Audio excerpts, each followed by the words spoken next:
Bismillahirrahmanirrahim. Assalamualaikum warahmatullahi wabarakatuh.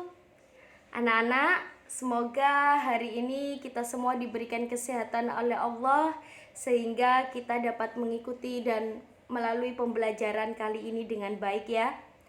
Hari ini saya akan menjelaskan tentang bab 2. Kenapa kok saya langsung loncat di bab 2? Karena bab 1 merupakan materi tentang menulis surat ya. Nah, menulis surat itu nanti akan kalian butuhkan saat kalian lulus dari SMK bagi kalian yang ingin lanjut kerja. Maka saya akan menaruh materi itu di bagian terakhir. Semoga saja pandemi ini sudah selesai sehingga kita bisa bertemu langsung dan saya bisa secara langsung membimbing kalian untuk materi menulis surat. Makanya saya langsung di bab 2 ya. Bab 2, teks cerita sejarah. Silakan disimak baik-baik anak-anak. Nah, pengertian dulu. Kita harus mengerti ya, teks cerita sejarah itu apa. Teks cerita sejarah merupakan teks yang menjelaskan dan menceritakan tentang suatu peristiwa yang terjadi di masa lalu dan itu berupa fakta. Nah, yang latar belakang dari ceritanya itu tadi mempunyai nilai sejarah.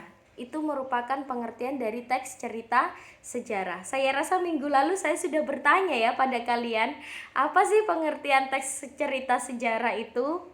Gitu ya. Nah, contohnya nih misalnya, sejarah terjadinya kota Surabaya. Misalnya lagi, sejarah terjadinya kota Gresik. Misalnya lagi pengalihan dari nama Batavia menjadi Jakarta. Nah, itu jelas merupakan contoh teks cerita sejarah. Next. Ciri-cirinya sekarang ya. Ciri-ciri dari sebuah teks sejarah yang pertama adalah jelas sebuah cerita sejarah itu harus disajikan secara runtut. Runtut atau kronologis. Runtut itu berarti apa? Urutan peristiwa mulai dari pertama hingga terakhir itu jelas. Yang kedua, bentuk dalam ceritanya itu merupakan recount. Recount itu teks cerita ulang. Jelas ya, teks cerita ulang. Namanya aja cerita sejarah. Berarti kan yang diceritakan dari masa lampau. Yang ketiga, struktur teksnya nanti terdiri dari orientasi, urutan-urutan peristiwa, dan reorientasi. Dan yang keempat, di dalam teks cerita sejarah itu sering menggunakan konjungsi temporal. Nanti akan saya jelaskan lebih lanjut. Dan yang terakhir, nah ini sudah jelas. Sebuah teks cerita sejarah isinya pasti berupa fakta. Next. Struktur. Nah, ini ya. Struktur dari teks cerita sejarah. Yang pertama ada orientasi. Di bagian orientasi itu merupakan pengenalan atau pembuka tentang sejarah apa yang mau kita bahas. Biasanya ada di paragraf 1 atau paragraf 1 dan 2. Kemudian yang kedua, berupa urutan peristiwa. Urutan peristiwa itu apa? Urutan peristiwa itu rekaman peristiwa atau kejadian sejarah yang terjadi yang disampaikan secara runtut.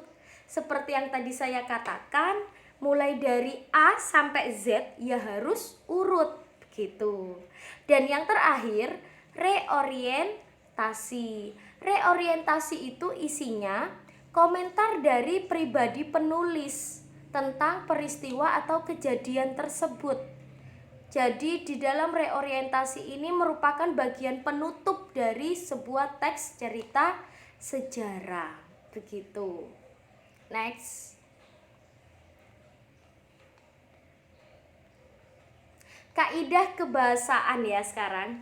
Kaidah kebahasaan dalam teks sejarah ada beberapa. Yang pertama, di dalam teks sejarah itu menggunakan pronomina. Pronomina itu kata ganti orang. Misalnya kita menceritakan tentang Bapak Soekarno. Pasti nggak mungkin di dalam paragraf itu isinya Pak Soekarno adalah seorang yang Pak Soekarno lahir di Pak Soekarno, nggak mungkin begitu. Pasti ada kata gantinya. Misalnya saja menggunakan kata beliau, kemudian mereka, Anda, kemudian kalian, dan lain-lain. Itu merupakan kata ganti orang. Yang kedua, menggunakan frasa adverbia. Frasa adverbia itu apa? Frasa adverbia itu gabungan kata yang menunjukkan keterangan. Jelas itu bisa menunjukkan keterangan tempat, waktu, atau suasana. Biasanya saya singkat menjadi sutewa. Suasana, tempat, dan waktu. Contoh misalnya, beberapa tahun lalu bla bla bla. Nah, itu sudah menunjukkan frasa adverbia. Yang ketiga, berupa verba material. Verba material itu apa? Verba berarti kata kerja. Iya. Jadi kata kerja yang menunjukkan perbuatan fisik atau suatu peristiwa. Misalnya, kita sedang belajar. Nah, kata belajar itu kan ada peristiwanya, ada kegiatan yang kita lakukan. Misalnya lagi, Dina sedang menyapu. Nah, menyapu kan sudah jelas ya, ada kegiatannya.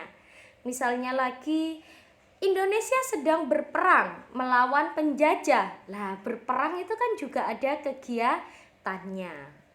Yang terakhir, kaidah kebahasaannya menggunakan konjungsi temporal. Saya rasa ini kalian sudah tahu ya, ini sudah sejak SMP materinya. Konjungsi temporal itu kata hubung yang menunjukkan waktu. Misalnya pada, saat itu, ketika, setelahnya, pada masa, dan lain-lain. Next. Nah, ini jenis teks cerita sejarah. Teks cerita sejarah itu bisa terbagi menjadi dua, anak-anak. Yang pertama ada sejarah fiksi. Sejarah fiksi itu isinya atau contohnya biasanya berupa novel, cerpen, legenda, atau roman. Misalnya saja novel yang berjudul 1991. Itu memang isinya novel atau cerita ya, tapi di dalamnya ada peristiwa yang berhubungan dengan tahun 1991 begitu.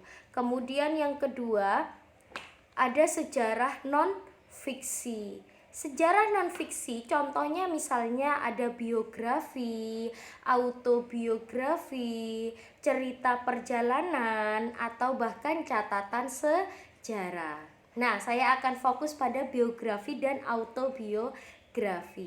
Kalau biografi apa anak-anak? Saya rasa kalian sudah tahu dong. Biografi itu cerita sejarah yang menceritakan tentang orang lain. Jadi ada seorang tokoh yang misalnya dia itu bisa memberikan motivasi kepada kita, atau yang beliau itu sangat berjasa bagi bangsa kita, kemudian dibuat sebuah cerita perjalanan hidup beliau. Sedangkan kalau autobiografi berarti cerita atau riwayat hidup yang menceritakan apa? Dari diri kita sendiri. Jadi misalnya saya membuat teks cerita sejarah yang berhubungan dengan saya sendiri, itu namanya autobiografi. Jelas anak-anak sampai di sini? Oke. Nah, jika sudah jelas, nanti akan ada pemberitahuan dari saya tentang KBM berikutnya. Dan jika tidak ada yang ditanyakan, jika ada pertanyaan, silakan tanyakan di saya melalui forum diskusi supaya nanti teman-temanmu yang lain juga tahu ya. Sampai di sini saja. Terima kasih atas perhatian kalian. SMK bisa, SMK hebat, SMK NU Gresik bisa hebat. Wassalamualaikum warahmatullahi wabarakatuh.